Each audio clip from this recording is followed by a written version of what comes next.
25년 2월 28일 말씀 묵상. 제목, 내가 여호와로 말미암아 득남하였다. 본문, 아담이 그의 아내 하와와 동침함에 하와가 임신하여 가인을 낳고 이르되 내가 여호와로 말미암아 득남하였다 하니라. 그가 또 가인의 아우 아벨을 낳았는데 아벨은 양치는 자였고 가인은 농사하는 자였더라. 세월이 지난 후에 가인은 땅의 소산으로 제물을 삼아 여호와께 드렸고 아벨은 자기도 양의 첫 새끼와 그 기름으로 드렸더니 여호와께서 아벨과 그의 제물은 받으셨으나 가인과 그의 제물은 받지 아니하신지라. 가인이 몹시 분하여 안색이 변하니 여호와께서 가인에게 이르시되 내가 분하여함은 어찌 됨이며 안색이 변함은 어찌 됨이냐? 내가 선을 행하면 어찌 낯을 들지 못하겠느냐? 선을 행하지 아니하면 죄가 문에 엎드려 있느니라. 죄가 너를 원하나 너는 죄를 다스릴지니라. 가인이 그의 아우 아벨에게 말하고 그들이 들에 있을 때에 가인이 그의 아우 아벨을 쳐 죽이니라. 창세기 4장 1절에서 8절 말씀입니다.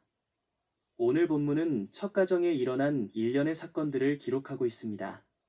그 첫 기록은 하와의 임신과 출산입니다. 이 부분을 성경은 아주 간결하게 소개하고 있습니다. 아담과 하와가 동침하였고 그로 인해 임신하였습니다. 그리고 가인을 낳았고 하와는 내가 여호와로 말미암아 득남하였다 라는 하와의 말을 기록으로 남기고 있습니다. 이 부분에서 창세기 저자가 주목하는 부분이 있습니다. 여인의 후손, 좀 더 정확한 표현으로는 여인의 씨에 주목합니다. 아담과 하와는 에덴 동산에서 쫓겨났습니다. 하나님께 반역한 결과로 하나님과 단절되고 에덴 동산 밖에서 반드시 죽음을 맞이하게 됩니다. 그러나 하나님의 은혜로 한 가지 소망을 품게 됩니다. 자신이 낳을 자녀, 씨를 통해 하나님께 나아갈 소망이 생겼습니다. 그리고 드디어 바라고 바라던 자녀, 씨를 낳았습니다. 하와는 아마도 창세기 3장 15절에서 선언한 하나님의 약속의 말씀을 잊지 않았을 것입니다. 아니, 그 말씀을 가지고 자신이 낳을 자녀, 씨를 기다렸을 것입니다. 그렇게 기다린 자녀를 낳자 하와는 이제 하나님의 구원의 역사가 이루어지는구나 하는 복받치는 감정을 느꼈을지 모릅니다. 그리고 그 감정을 담아 터져나오는 외침이 여호와로 말미암아 내가 득남하였다라는 선언입니다. 이렇게 부모의 기대를 받고 태어난 아이가 가인입니다. 가인을 낳은 후 또 아들을 낳고 그 이름을 아벨이라고 지었습니다. 두 자녀는 커서 아벨은 양을 치고 가인은 농사를 짓습니다. 가인과 아벨이 왜 그 일을 선택했는지 성경은 설명하고 있지 않습니다. 어떤 추측도 허락하고 있지 않습니다. 중요한 것은 그들이 일한 결과를 가지고 하나님께 어떻게 나아갔는지에 대한 성경의 기록입니다. 성경은 두 사람이 하나님께 제사를 드렸다고 기록합니다. 하나님께 제사를 드린 것은 가인과 아벨이 하나님을 알고 있었다는 것을 의미하며 둘은 부모인 아담과 하와로부터 하나님이 어떤 분이신지 그리고 에덴 동산에서의 사건들에 대해서 들었을 것입니다. 자세한 기록은 없지만 가인과 아벨은 부모님께 들은 내용을 토대로 해서 하나님이 누구신지 알았을 것이고 하나님을 어떻게 인식하고 있는지 그들이 드린 제사를 통해 드러나 있습니다. 성경은 가인이 농사를 지었기에 땅의 소산물을 드렸고 아벨은 양치는 자였기에 첫 새끼와 그 기름으로 드렸다고 기록하고 있습니다.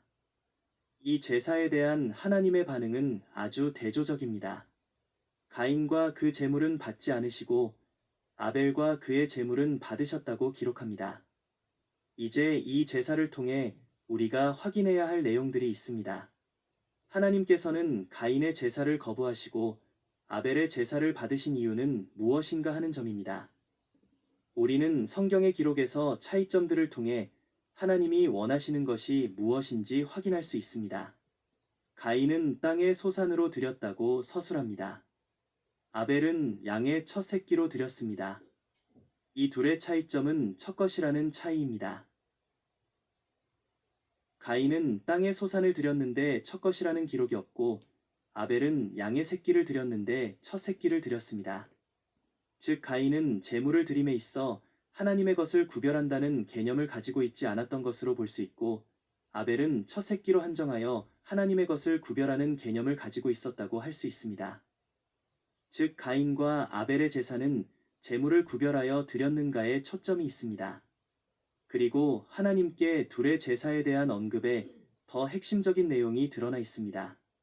하나님께서는 가인과 그의 제물을 받지 않으셨다고 합니다.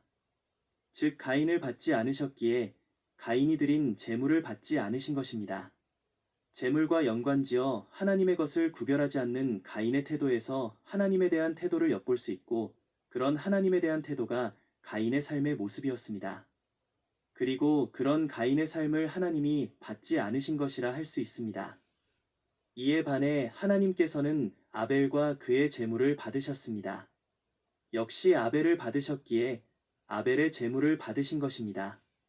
제물을 드림에 있어 하나님의 것을 구별하여 준비하는 하나님에 대한 그의 태도에 하나님을 향한 아벨의 삶의 모습이 드러나 있고 하나님께서는 그런 아벨의 삶을 받으신 것입니다. 앞서 성경은 후손, 시에 초점이 맞추어져 있다고 했습니다. 아담과 하와는 첫 아들을 낳고 이 아들이 하나님께서 우리를 구원하기 위해 허락하신 여인의 후손, 시라고 받아들이고 기대하며 키웠을 것입니다. 그래서 아담과 하와는 아벨보다는 가인을 대하는 태도가 남달랐을 것입니다. 그러나 그 기대와는 달리 하나님께서 가인의 제사를 받지 않으심으로 가인이 여인의 후손, 시가 아님을 드러내 보이셨습니다. 아담과 하와는 매우 놀랐을 것입니다. 그럼 누가 여인의 후손인가? 성경을 읽는 독자들도 가인의 제사를 거부하신 하나님에 대해 충격을 받을 수 있습니다. 하나님은 단지 여인이 낳은 아이라고 그를 사용하지 않음을 보여주심으로 하나님께서 사용하시는 여인의 후손은 인간의 생각과 기대와는 다르다는 사실을 알게 됩니다. 그리고 다시 반문합니다. 그러면 하나님은 가인 대신 아벨을 통해 역사하실 것인가? 이 부분에서 성경 기록의 초점은 가인에게 맞추어져 있습니다. 하나님께서 자신의 제사를 거부하시자 가인은 어떤 선택을 할 것인가? 가인은 하나님께서 자신의 제사를 거부하시자 몹시 분했고 그 분으로 인해 안색이 변했습니다. 이 모습에 하나님께서는 반문하십니다. 내가 선을 행하면 어찌 낯을 들지 못하겠느냐? 하나님 보시기에 가인은 선을 행하는 삶을 살지 않았습니다. 즉, 하나님 보시기에 좋지 않은 삶이라는 의미입니다. 하나님을 마음에 두지 않고 하나님을 의식하지 않고 살았기에 제물을 준비하면서 구별해서 드릴 마음의 태도가 없었다고 할 수 있습니다. 그런 마음과 태도로 제물을 드렸으면서 하나님께 원망과 불평을 하는 것은 앞뒤가 맞지 않는 것입니다. 그리고 하나님께서는 계속해서 말씀하십니다. 선을 행하지 아니하면 죄가 문에 엎드려 있느니라. 하나님 보시기에 좋지 않은 삶, 하나님과의 단절된 삶, 하나님을 마음에 두지 않은 삶을 살게 되면 죄의 표적이 될 수밖에 없다고 하십니다. 문에 엎드려 있다는 의미는 맹수가 먹이를 노리고 웅크리고 있는 표현이기에 죄가 이제 곧 덮칠 것이고 죄에 삼켜진다고 경고하고 계십니다. 그리고 가인이 행할 일을 알려주십니다. 죄가 너를 원하나 너는 죄를 다스릴지니라는 말씀은 아주 강력한 경고입니다. 죄가 너를 지배하려고 한다. 이 사실을 인지하고 죄의 지배를 받지 말고 오히려 죄를 통제할 수 있어야 한다고 말씀하고 계십니다. 하나님께서는 가인의 상황을 방치하지 않으시고 돌이킬 기회를 주시고 계십니다. 이것은 가인이 죄를 통제할 수 있다고 말하는 것이 아닙니다. 실제로 죄를 통제하실 수 있는 분은 하나님 외에는 없습니다. 가인은 하나님의 말씀에 자신의 무능함과 죄의 지배의 무력함을 고백하며 하나님께 은혜를 구했어야 합니다. 그러나 가인은 하나님께 나아가지 않고 아벨에게 나아갑니다. 그리고 아벨을 죽여버립니다. 가인 대신 여자의 후손이라고 보여지는 아벨이 죽은 것입니다. 가인은 죄를 다스리지 못하고 죄의 지배를 받고 죄에 사로잡혀 살인이라는 죄를 범합니다. 하나님께서 보시기에 선한 삶을 살지 못하면 죄와 사망의 통제를 받게 되고 그 삶의 모습은 결국 비참한 파국을 맞이하게 됩니다. 우리는 오늘 본문을 통해서 하나님을 떠난 삶의 비참함을 확인할 수 있습니다. 뱀의 유혹을 따라 하나님께 반역한 사람이 하나님과 단절되어 하나님을 마음에 두지 않으면 그 사람의 삶은 하나님 보시기에 좋지 않은 삶을 살아가게 됩니다. 그리고 그런 삶은 하나님의 대리 통치자로 다스려야 할 사람이 오히려 죄와 사망의 지배를 받아 삶이 황폐해지는 것을 잘 그려주고 있습니다. 이스라엘은 이집트에서 노예로 살아가면서 하나님을 마음에 두지 않은 공동체가 얼마나 비참한지를 경험했습니다. 죄와 사망이 다스리는 세상은 소망이 없음을 몸소 경험했습니다. 자신들이 하나님의 대리 통치자라고 누가 생각할 수 있겠습니까? 그런데 이렇게 황폐화된 삶의 상황에서 하나님께서 구원하셨습니다. 죄와 사망의 통치 아래 소망 없는 이스라엘을 다시금 언약 백성 삼으셔서 열방을 향해 다스리게 하시는 소명을 주셨습니다. 죄와 사망을 다스릴 수 없는 이스라엘이 이제 하나님께서 다스리시는 하나님의 임재 안에서 죄와 사망이 통제됩니다. 죄와 사망이 이스라엘을 멸망으로 이끌어 갈 수 없습니다. 이스라엘 공동체가 황폐화되지 않습니다. 이와 같이 오늘을 살아가는 그리스도인들은 예수 그리스도 안에 있을 때 죄와 사망이 우리를 다스리지 못합니다. 성령의 내주하심 안에서 예수 그리스도께서 우리를 다스리시기에 죄와 사망을 이기고 우리의 삶이 풍성해집니다.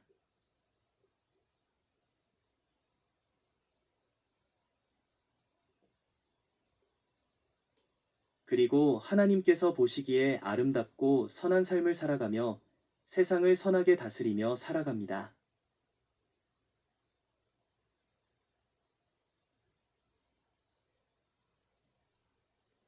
오늘 하루도 우리 문 앞에 우리를 죄와 사망의 통치로 이끌어가기 위해 웅크리고 있는 죄에 지배당하며 살아가는 것이 아니라 예수 그리스도를 믿음으로 성령께서 나를 다스리셔서 모든 사람이 보아 알게 되는 하나님께서 보시기에 선하고 아름다운 삶을 살아가는 복된 하루가 될 수 있기를 예수 그리스도 이름으로 축복합니다. 더 깊은 묵상을 위한 질문들. 1. 우리의 삶이 하나님이 기뻐 받으시는 삶의 제사가 되기 위해서 어떻게 살아가야 할까요? 2. 문 앞에서 나를 지배하기 위해 웅크리고 있는 죄를 자각하지 못한다면 우리의 삶이 어떻게 될까요? 3. 죄와 사망이 다스리는 세상에서 우리의 삶이 소망이 될 수 있을까요? 묵상을 위한 기도. 하나님 아버지, 감사합니다. 죄를 통제하고 다스릴 수 없어서 멸망으로 달려갈 수밖에 없는 우리들을 불쌍히 여기신 아버지 하나님. 그 아들 예수 그리스도를 이 땅에 보내셔서 우리를 구원해 주시니 감사합니다. 예수 그리스도 안에서 새로운 피조물로 하나님 보시기에 선하고 아름다운 삶을 살아가게 하시고 우리 삶이 거룩한 산 제사로 하나님이 받으시기 합당한 삶이 되게 하여 주옵소서. 예수 그리스도 이름으로 기도합니다. 아멘.